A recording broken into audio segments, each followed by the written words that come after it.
Assalamualaikum warahmatullahi wabarakatuh.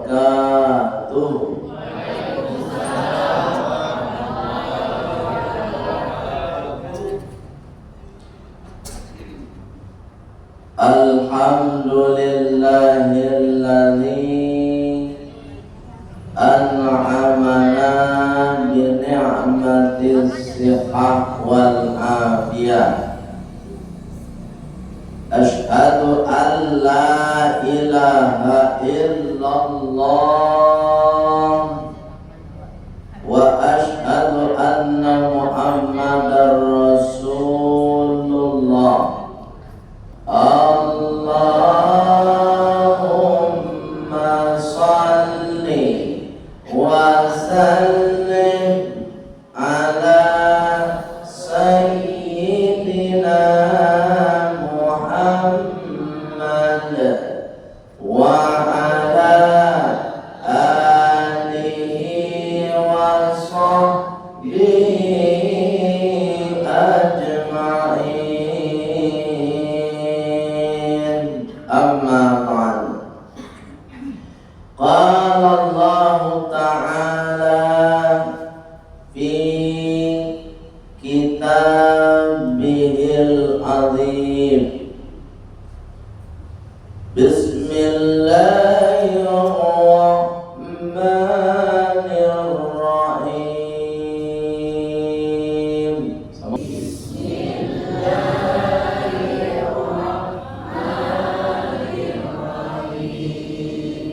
Rabbi shrah li sadri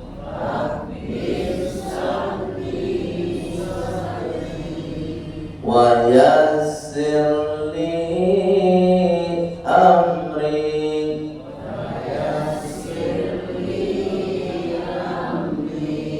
wahlul 'uqdatam min lisani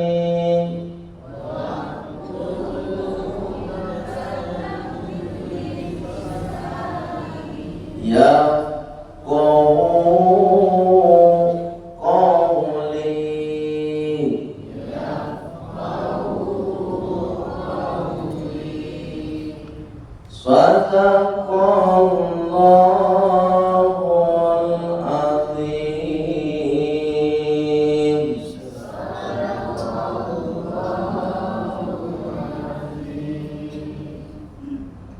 Bapak Ibu pengurus mushola, ikhwatul muslimin, dari ketua sampai kepada imam tetap kita yang sudah mengimami sholat maghrib kita berjamaah.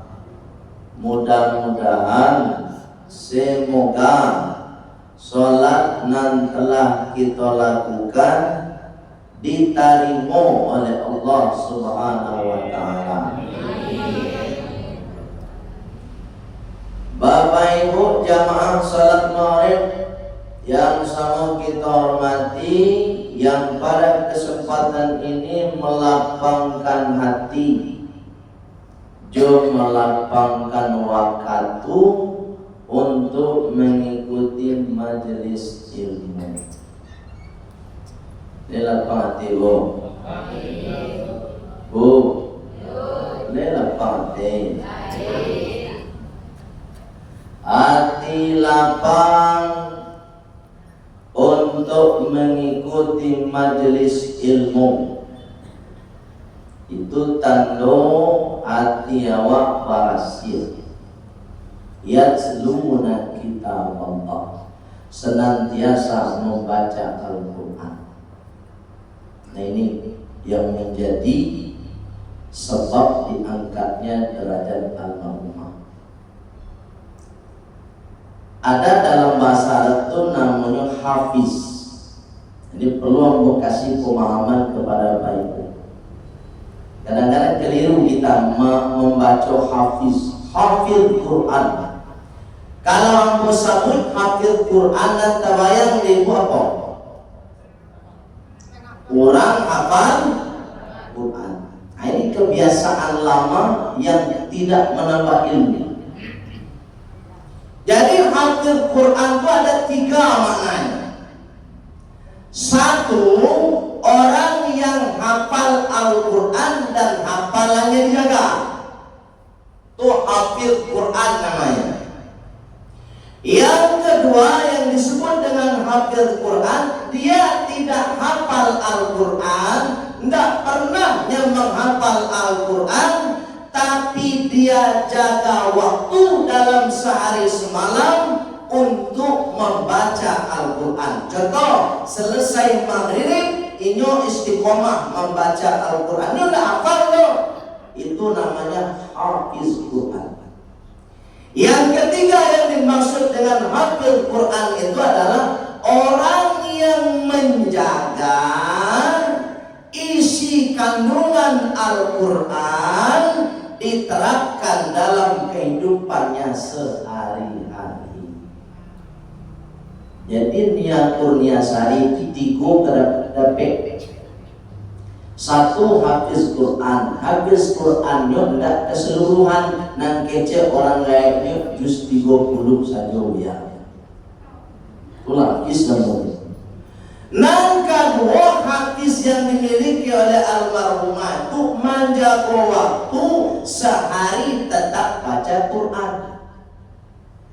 Nang ketiga, hafiz yang dimiliki oleh almarhumah itu inyo menjaga pribadinya sampai akhir hidupnya, dijaga kesucian dirinya. Itu namanya hafiz Quran. Jadi jangan dibayangkan kalau orang menyebut hafiz Quran yang hafal ayat banyak saja, tidak itu Pak. Ya Pak ya. Jadi dan hafiz Quran itu orang yang menjaga Al-Quran. Apa yang dijaga? Satu, hafalannya. Dua, waktu yang ada dalam sehari untuk membaca Al-Quran. Dan yang ketiga, perbuatannya menjaga dirinya dari isi kandungan Al-Quran yang dilarang dan diperintahkan oleh Allah. Kalau diperintahkan oleh Allah untuk sholat, dia sholat, berarti itu namanya hafiz Quran. Bapak Ibu semua adalah orang yang hafiz Al-Quran. Jadi kalau ingin secara khusus hafiz menghafal Al-Quran, maka dihafallah 30 juz. Dan orang yang hafal Quran 30 juz tidak disebut hafiz Quran, namanya hamilul Quran. Ya Bu, jadi kalau ada orang hafal Al-Quran 30 juz, bukan hafiz Quran namanya, tapi hamilul, atau disebut juga dengan hufadul Quran. Bukan hafiz lagi, hufadul Quran atau hamilul Quran. Kalau dia hafalannya 30 juz. Tapi kalau baru 1 juz, 2 juz, itu namanya hafiz Quran. Dan itu dilakukan oleh niat biasa sehingga diangkatlah derajatnya Allah Subhanahu wa ta'ala. Waktu lagi ada pertanyaan.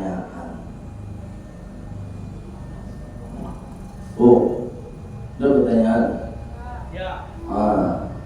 Masalah salat tadi dia menyentuh ini salat yang ada pengajian 2 hari 2 malam, tapi akhlak lakuan ketika lakunya tidak terjamin depan. Subhanallah. Ada pengajian darul 2 hari pagi jumhur, tapi tidak aku dapat bahan.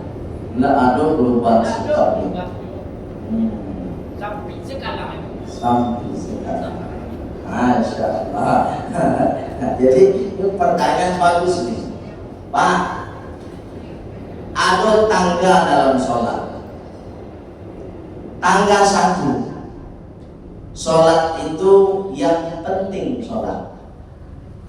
Ini tangga 1 nih. Yang penting, kalau bahasanya yang penting sholat, berarti tangga ini tangga sebatas malapehan kewajiban. Selesai kewajiban Allah, ya. Tangga satu. Ada tangga dua. Tangga dua nanti sholat itu penting. Kalau sudah pada posisi tangga dua, maka dia akan berpikir, satu, bagaimana sholat saya diterima. Dua, bagaimana sholat saya khusyuk. Dan tiga, bagaimana sholat kita menghasilkan nilai moral, nilai sikap dalam kehidupan. Jadi kalau ada orang rajin sholat, ada orang rajin pengajian, dan perangai cingkah, berarti ini baru di tahap tangga satu. Paham bu? Bu? Aku banyak ngandiang ya. Tangga mawar gini kok. Allah. Jadi khususnya pikirkan Pak, itu kalau tangga dua itu bagaimana supaya sholatnya khusyuk. Dan jelas sekali dalam ayat mengatakan, wa innaha lakabiratun illa 'alal khashiyin. Sholat itu akan menjadi kendali dalam hidup kita ketika sholat itu sudah dilakukan dengan tangga kedua tadi, sholatnya dengan khusyuk. Kalau alun payah ya Pak. Gimana? Pak? Pengajian rajin ya. Masuk tali masuk. Keluar tali masuk doang dia. Mentah-mentah dalam kedua dia. Ada lain? Ibu ada bu? Silakan. Amal ini satu pertanyaan lagi. Bu, amannya bu. Karena tangga satu jadi enggak. Tangga satu kan naik. Iya Pak.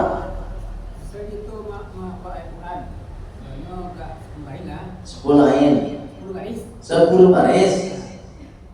Hari ketika puasa lah. Oh, hari ketika puasa lah. Antara apa pertanyaan apa? Supaya laki kekamian. Luar biasa. Lu pertanyaannya rancak lo. Awak menghafal Quran 10 baris. Apa tuh mah? Yo, sehari 10 baris. Ini luar biasa. Sehari 10 baris dia hafal Al-Quran, tapi tak laki dia loh. Ya, lah 3 itu lupa baca rohnya ya. Nampak tamu, tak ada cara lain depan kecuali meminta kepada Allah supaya hafalan itu dikuatkan oleh Allah dalam pikiran kita. Karena yang menolong kita hafal itu bukan karena kita cerdas, bukan karena kita IQ-nya di atas rata-rata, tapi itu atas pertolongan Allah. Itu poin satu Pak, minta sama Allah. Yang kedua ada usahanya Pak. Apa sudah doa, ya Allah, kuatkan hafalan aku ya Allah, jangan lupa ya Allah. Doa Allah, usahanya lepas. Usahanya ya ada dalam metode tahfiz atau menghafal Al-Quran itu namanya murojaah. Ada murojaah itu ya maulang-ulang nan dia tadi. Jadi kaji gue ibu kok ndak diulang, mangkonya capek hilang. Iyalah pawana pas surat An-Naba juz 30 atau surat nan ke-78 lapa dalam kapal luar, tapi ndak paulang hilang surang saya. Coba Mbak. Surat Al-Fatihah ndak sangat jua ibu mapano, tapi lancar surat Al-Fatihah. Baru bisa mode tubuhnya sebab dalam sehari semalam 7 kali ya Pak Ibu maulang surat Al-Fatihah. Boleh dong. Lancar kaji, hilang kaji, depa male. Ini kalau male wa hilang kaji. Ada Pak? Diulang Pak ya. Oh hebat apa mah? Sobo salaman sehari hebat tuh mas. Ukuran apa hebat? Ambo saya dah kalau. Ada lain? Ada lain kan? Pas. Kalau pas salah. Nah, itu saja kira-kira Bapak Ibu yang dimuliakan Allah Subhanahu Wa Taala. Kalau ada salah kata ambo, salah cara ambo mohon maaf kepada Bapak Ibu sekalian. Boleh dimaafkan Bapak Ibu. Mudah-mudahan kita semua diampuni oleh Allah Subhanahu Wa Taala. Untuk berkahnya kajian kita, mari kita tutup dengan doa penutup majelis. Subhanaka Allahumma wa bihamdika asyhadu an la ilaha illa anta astaghfiruka wa atubu ilaik walhamdulillahi rabbil alamin. Wassalamualaikum warahmatullahi wabarakatuh.